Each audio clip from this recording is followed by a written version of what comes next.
You are listening to How We Met. True Love Stories.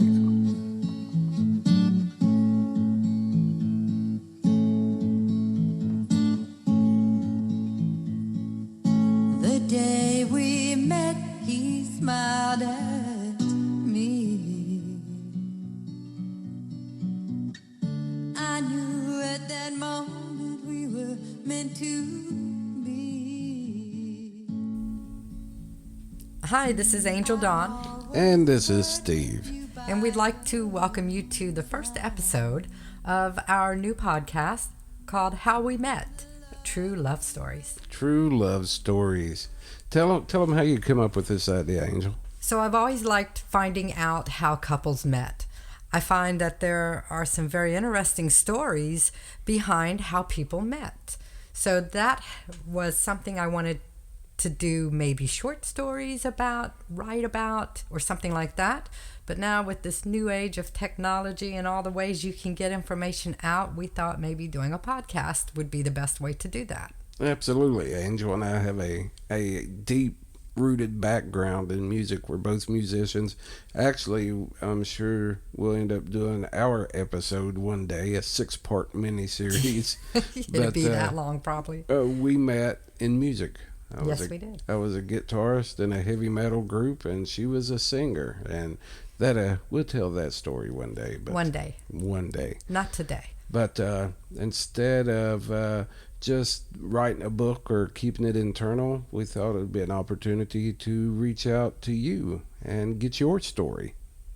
Right. We would like to have anyone that's interested in sharing their story contact us.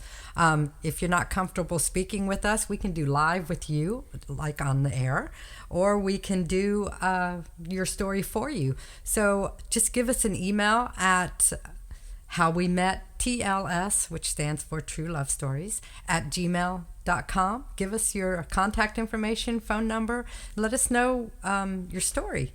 Let us know if you're willing to share online with us. Absolutely. What was that email again?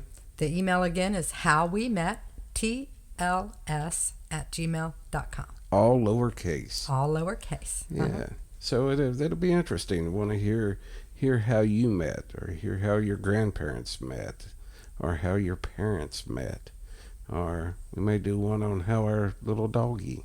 Well, she ain't met no one yet, has she? She met a chocolate lab at the dog park that she liked really well. That's right. So one part of this little podcast is going to be like a little step back in time. So our first story is set in 1955, and we thought it would be great to do a little history on 1955 to kind of put you in the mood, to let you know what was going on, right?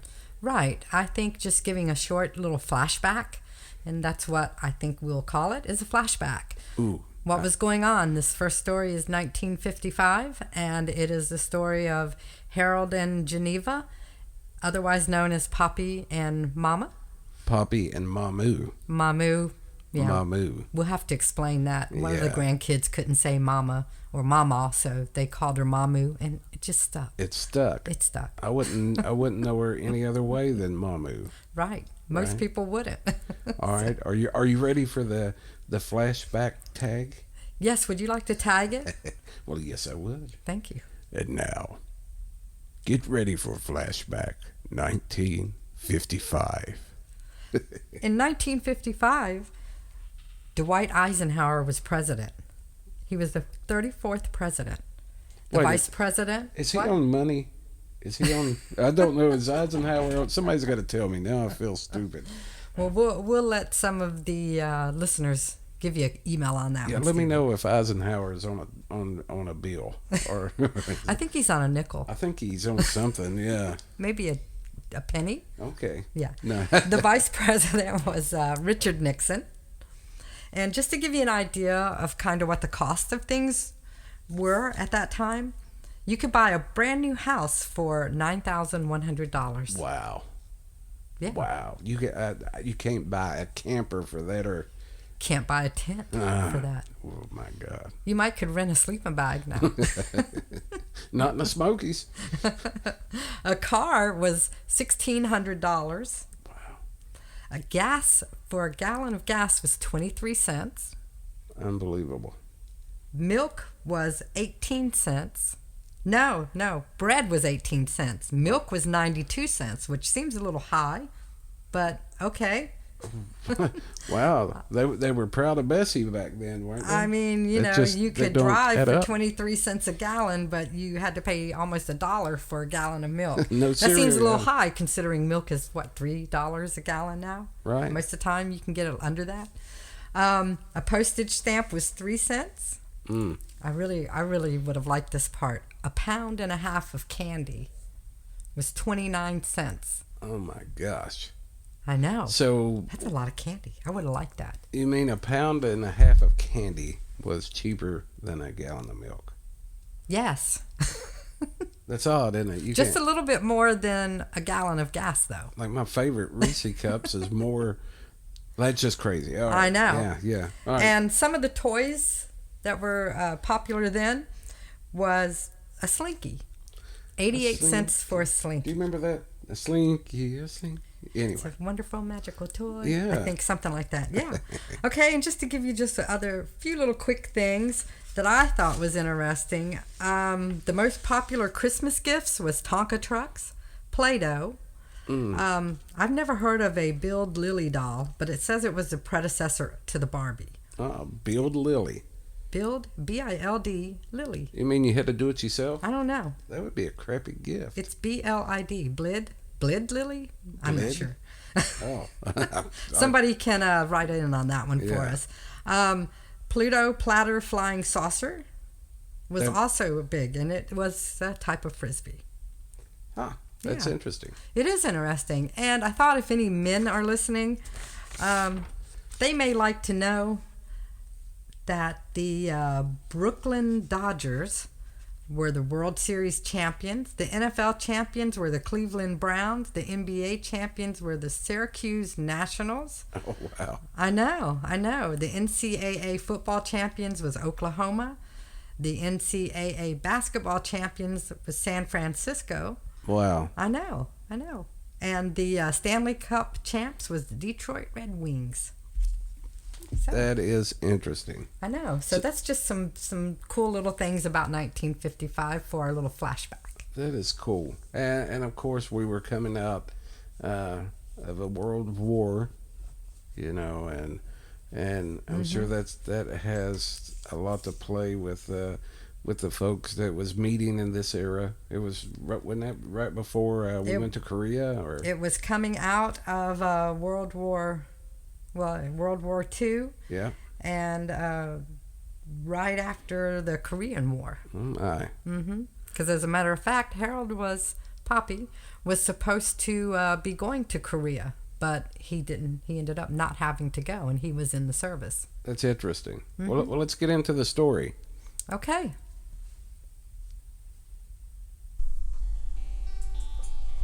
This story begins early March 1955. Geneva was living with her mother, Rebecca, in Whitewood, Virginia, which is the southwestern extreme tip of Virginia in the Appalachian Mountains. Geneva was with her mother at the home of Joe and Corby and their 5 children. Rebecca worked for the family, doing domestic care such as cooking and cleaning and assisting with the children. So during this time, Geneva was asked if she could help Lily Bell. Now, Lily Bell was Corby's mother, and Lily Bell was sick, so she needed some help. So Geneva agreed, yeah, I'll go over and I'll help Lily Bell. I love that name. That was kind of common back in the day, right? Right. It was common. And so Geneva was helping Lily Bell one day, and she noticed a picture of a young, handsome man in an army uniform. And the moment she saw the picture, she said to Lily Bell, "That's the one I want." That's the one she wanted. Now, how old was she at this time? She was 15. Okay. 15 years old, young. Now, Harold was Lily Bell's son and Corby's brother. So that's the connection there. You know, that family was all connected. Now, Geneva was only 5 foot tall, but she was dark-haired, dark-eyed, beautiful, with flawless skin, simply stunning. I've seen the pictures. Yeah, so have I, yes. Simply stunning. And she wore bright red lipstick all the time. It was like her signature. Right, I can picture that in the day. Yeah, I mean, just stunning. And she still gets complimented on her flawless skin even today. And she barely has a wrinkle. I pray God blesses me with that with skin genes. Forever. Right. But anyhow, and the picture she saw of Harold, or Poppy, as we lovingly call him, he was in his Army uniform. He was a corporal in the U.S. Army. Now Poppy had chiseled features, sandy blonde hair, and eyes that were soft but strong. He was seriously manly. Right. He kind of looked like a super young Elvis. Yeah, I've saw pictures of him in that uniform and in that time. Yeah, he looked like a man's man back then. He did. Now, of course, Poppy always said he was 5'8". I think he was pushing it at 5'7". Right. So you got a 5 foot tall woman and a 5'7" man, but they went together very well. It's like pieces of a puzzle. They fit. So Harold was a corporal in the Army, and he was stationed in occupied Germany. He was finishing his term of enlistment and then was heading home. So the family, to welcome him home, was having a big dinner for him and invited many family members, many friends, and including Geneva and Rebecca, her mother. And the party or dinner was at Lilybell's and George's home, which was Corby's and Harold's father and mother. Right. And at that time in the mountains of Virginia, especially in the southwestern area, get-togethers were very common. Well, they still are, just not to the extent as what they were in those days. Well, yeah, because it provided people with opportunities to socialize. Right. Yeah, it's 1955. So I recall when I was young, we would, my mother's family would meet every Sunday at my grandmother's house, and that was just the way it was, just a gathering. Right. Well, we still like to have Sunday dinners. That's just when everybody gets around the table and talks and socializes and catches up and keeps your family connected. I like that tradition. Always have. But anyhow, Harold returned, and he returned to a huge gathering. He was all excited to see his family. As he was visiting, Geneva or Mamu, she was well aware of him and watching him. And they casually met, and a little spark was ignited.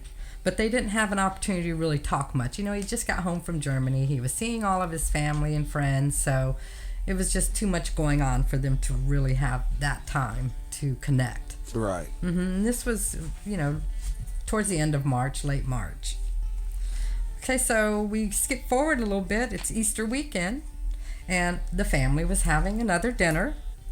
Harold was there, of course, looking very dapper in tailored pants and a shirt that he bought while he was in Germany. He was very proud of these clothes he was able to buy because they were cheap there.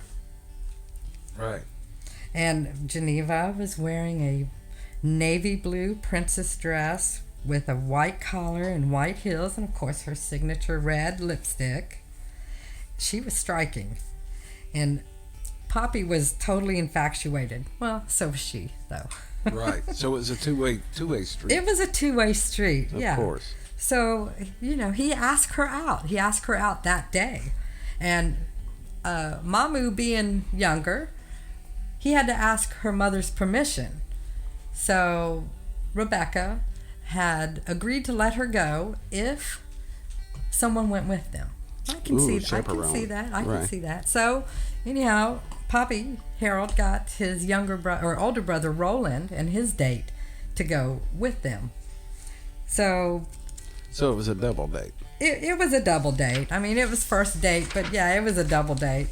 The day was sunny and beautiful, and Poppy opened the door of his 1948 two-toned gray Chrysler for her, and she excitedly, of course, got into the car. And she said he was so proud of this car because he had bought it, upon returning home, or right before he returned home, he got the car.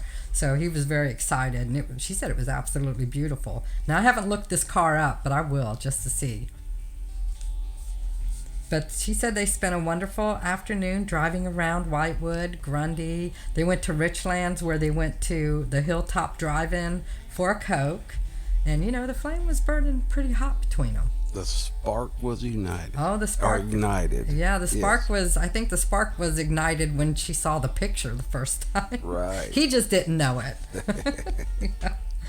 Well, after he visited home and he was out of the service, he went to live with his sister Thelma in Wisconsin to see if he would like that, and her husband, Burb. That he wasn't real keen on Wisconsin, so... No, back in the day, that was normal for the folks in the Appalachians, Southwest Virginia especially, to go out of state to look for work and to build Right. their life, Right. My family did that, so I understand, yeah. Right, and being in the service, he was used to moving around. Right. So I think he kind of liked that, as a matter of fact. But then he spent some time in Michigan with his oldest brother, George, and his wife, Stasel. And the first week he was gone, Mamu got 2 love letters from him, just in 1 week. And he missed her. Right. He didn't want to be without her.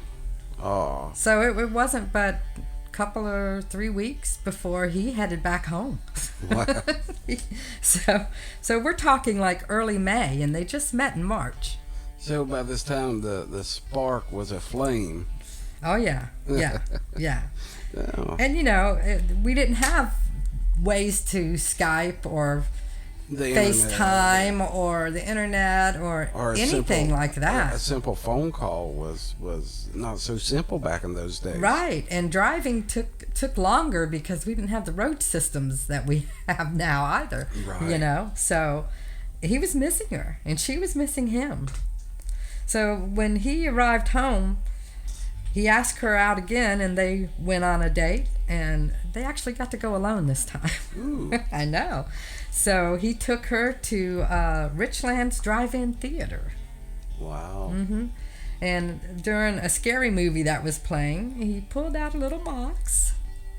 Oh. Uh-huh. And the little box had a gold ring that had a little tiny diamond with an orange blossom on either side, both sides of the diamond. She said it was beautiful. And of course, he proposed at the drive-in in Richlands. Wow. And she excitedly, happily said yes. Oh. This was her Nice. forever man. Right. Yeah, she said he got more than 1 kiss for that, but not just kisses. That was all. That was all he got was kisses, but more than 1 kiss. Wow. So anyhow, skip forward. They ended up going to Lebanon, Virginia courthouse because they wanted to get married right away. And they got a blood test, their marriage license, and we're going to use a justice of the peace. Back then you had to have blood tests. Right. So this was a one-stop shop at the Lebanon, Virginia courthouse. Yes, we forget about that back I in know. the day, and it's not that long ago. You had to get a blood test prior to being able to get a marriage license. Right. Now they stood there proudly, of course. Mom was in a fitted white princess dress, white gloves. Now this is when women still wore gloves, and she had a white hat. She had her white heels on. Wow. She had her bright red lipstick on. Here, this little 5-foot-tall woman standing there, looking all cute. Oh. She still looks very cute. And of course, Poppy was standing there in his precisely tailored pants and precisely tailored shirt, and his shine on his shoes, looking all dapper and handsome. So while they were standing there waiting, it was very weird, but this gentleman approached them and said, you two look like you're getting married. And Mom said, yeah, we're getting married. And he turned out to be a Baptist preacher. His name was Reverend Herndon, and he had a parsonage just down the road. And he told them that they were too beautiful of a couple to get married by a justice of the peace, and that if they would follow him, he would take them to the parsonage and marry them. Oh, wow. Mm-hmm. Wow. So Now, I heard you say mom. So I did say mom. You did say mom. You did so catch that, right? I did, yeah. So I guess it's safe to tell her. Yeah, now this is your mother and father. We're not going to to edit that out. It just kind of slipped, but yeah, Mamu and Papi are my parents. But it's such a great story. So it's like the greatest love story. So the pastor was there at the courthouse and just happened to be there. Just happened to be there. Don't know why, but right. He happened to be there. Noticed that they were in line to get a marriage license. Right. And told them that they were just, they didn't need to be married by a justice of the peace. Yeah, that they were just too beautiful of a couple to be married by a justice of the peace, and that he would be happy to marry them. So they followed him to his parsonage. And when I say they, it was Papi and Mamu, and it was Papi's sister Pinky, and yes, that is her real name. Pinky. Yeah, she's passed now, but her name was Pinky. Mm-hmm. And her husband Orlis, and Papi's youngest brother Jimmy. Wow. Mm-hmm. Wow. And afterwards they just stood proudly as husband and wife. They were so excited. What a story. I know. How many years? Now, this was on May 14th, 1955, when they got married. Wow. Now, think about that. They met in March of 1955. So, all of this transpired from early March of 55 to early May and of 55. How many years were they married? Well, they were married for 53 years upon Papi's passing in 2008. Wow. So all the naysayers who do not believe in love at first sight, Geneva saw a picture, said, that's my man, met him, and 3 weeks later they were married. Well, it was... Right? No, it was a little bit longer than that. He went out of state. He did, and he came back, and it was... But from, say, March, April, May, less than 2 months. And about 6 weeks, I think. Ended up in 53 wonderful years of marriage. A family, the children, the grandchildren. How many children? Right. Now, we're saying 53 years when Papi passed. When he passed. So, right. We're talking 2008. That's been 11 years ago. And Mamu never remarried. She said that was her little sweetheart, and there would never be another one like him. And she was never interested in another man after he passed. And she still isn't. That is true love. Well, Mamu and Papi raised 7 children, 2 girls and 5 boys.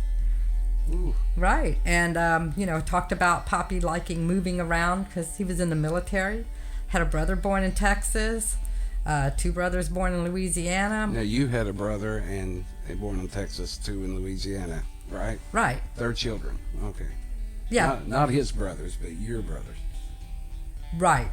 Right. Papi and Geneva had 7 children.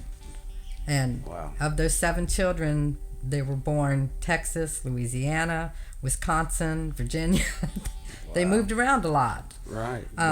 But eventually settled back in southwestern Virginia in 1976. Wow.